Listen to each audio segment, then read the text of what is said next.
abantu basabye akazi bari 1,100,000 birenga, akazi gahabwa abantu 3,000 gusa.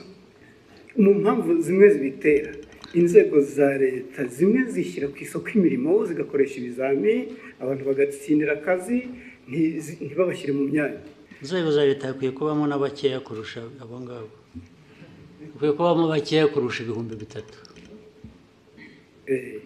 Leta bose barajyamo bashaka iki? Abanyesengero basabwe kugira ibyo bavugurura, barabivugurura bashyiramo amafaranga, nabyo bigiye gusaza zitarataha. Iyo bibagewe nta nsengero nafungura nimwe.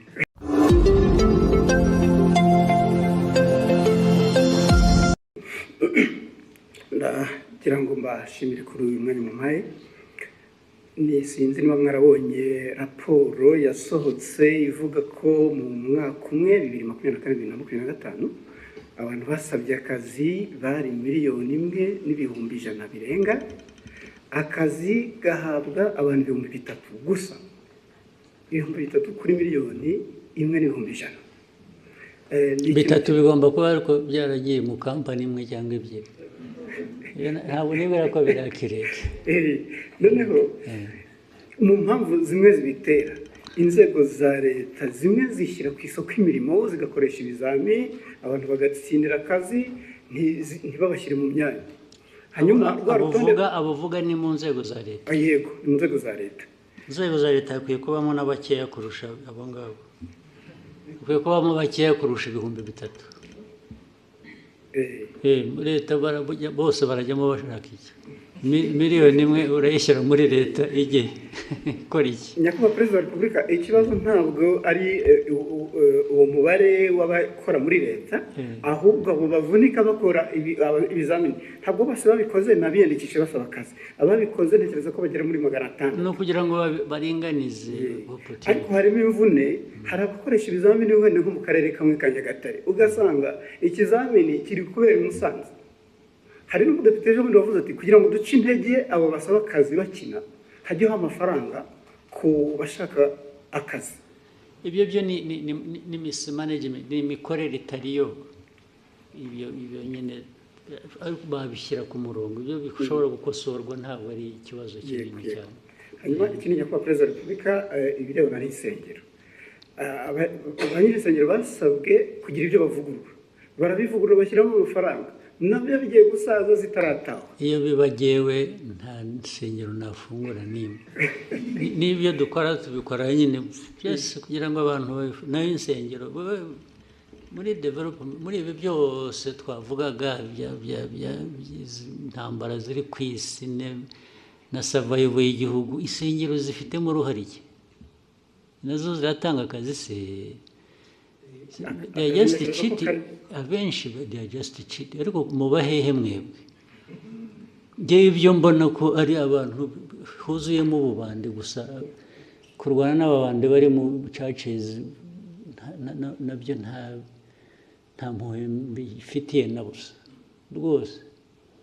Ariko mwebwe abakoroni barabarindagije, namwe murarindagira. Ubu ibintu twirwe tuganira ibintu bya church, isengero wagiye mujye guhinga, mworore, mujye gusenga nushaka usengere kuri telefone.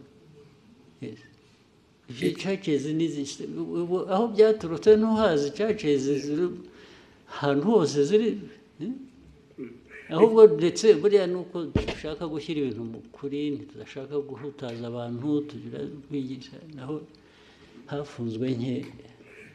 Ikibazo kirimo Nyakubahwa Perezida wa Repubulika, kubera hari uturere tumwe zifunguye, abaturage baturuka mu turere ho zifunze bajya gutera umubyigano. Naho tuzazifunge ahubwo. Yes, aho ziri ubwo tuzazifunga, bajye basengera mu rugo rwose. Iri senga abanyafurika niba munyemera ikindi kibazo kimwe kirebana n'inyambo. ejo bundi mwagabiye miri wa Katari inyambo Albert Rudatsimburwa twaza tuganira avuga ati birakwiye ko inyambo zishyirwa mu murage w'igihugu ku buryo buri official. Ibyo bintu mwese mubitekerezaho bizakorwa ryari? Muzabitekerezeho mwebwe. Muzabitekerezaho mubikore, njye mfite inyambo ndazitunze ndishimye, uko muzazigenza migirire gute ibyo birabareba. Yes, njye nzatunga ngabe nishime nyambo ko ari amateka yacu se. Mwe mukora akazi ko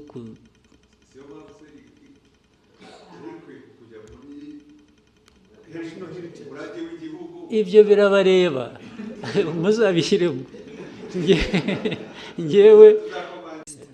Bloomberg. Thank you, Mr. President. Ondiro Ganga with Bloomberg News. I just have a couple of things I'd like to hear from you. If we look at gold prices, they've hit an all-time high in the market. In the context of Rwanda, IMF projects that by the end of the year, gold is going to account for half of your export revenue, about $2 billion by the end of this year. But in the same breath, we have seen sanctions, particularly from the EU, on the country's main smelter, Kasabo, and some of its executives. So in lieu of the sanctions, what is Rwanda currently doing with its gold? And maybe if you can broaden out that conversation for me, what is the importance of gold in Rwanda's economy? And do you have specific plans to develop the gold industry? Thank you very much. Do you want to advise those who are applying sanctions? I'm saying, do you want people to add more sanctions to stop that, or what? No, I want to know if you're not selling it to the EU, because Rwanda also has a really big deal, about $900 million mineral deal with the EU. Yeah. So if they're off the table, if that is frozen, what is currently happening? There's nothing frozen. There's nothing frozen. You know what they sanctioned? They are individuals who led that refinery. But the refinery operates, right? So that I don't misquote you, Rwanda is still selling its gold to the EU. It's selling gold to the market. Whether EU, the Gulf region, or United States. I don't know whether I'm getting your question properly, but there is definitely gold. We have gold here, by the way. Do you know it? You know a place called Mujye? You have heard? During the war of 1992-3, our soldiers who were operating in that region, Mujye, there is a swamp, you know it? In Chumbi. Our fighters woke up and found some stones they didn't know flowing along the river, and they picked that stuff. And in fact, we sold it, sent it through to Uganda, sold it. It bought us, we were able to buy some meals for a week, just from the gold we picked. The mining still goes on artisanal, and now they are doing deep exploration to see if there is gold in Nyamagabe area, near Nyungwe. A lot of gold comes from there, and so on and so on. Then more gold comes from, and gold has been coming through here or sold here from Congo as it goes through Burundi or goes through Uganda. So there's nothing particular about gold and Rwanda that people should blah, blah, blah about. Even the refinery, but you know the sanctions, if you followed, the sanctions, they sanctions two individuals. What does that have to do with gold?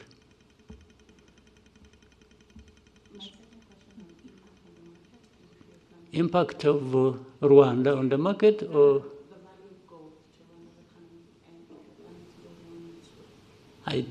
well, it must be there. I haven't calculated it, but the impact must be positive, must be there, relative to the price of gold going up. I've been seeing it is now at around 4,000. Yes, 4,000 plus dollars per ounce, I think. That's huge. As you see it, you may end up, and it has nothing to do with Rwanda, you may end up having wars around gold, those who need it and those who produce it in the world. And those who have more will get more involved than those of us. We are talking about young or small people. Rwanda always carries the burden of the whole world by itself. You know, there are people doing everything, even in a worse form than probably we're accused of, but they prefer to point at Rwanda for everything. Can you imagine Rwanda being a point of reference to do with this global network of gold trade? You get it clearly that it is politics, it is geopolitics, it is some nastiness that goes on every day. Otherwise, how does Rwanda really surface in all this?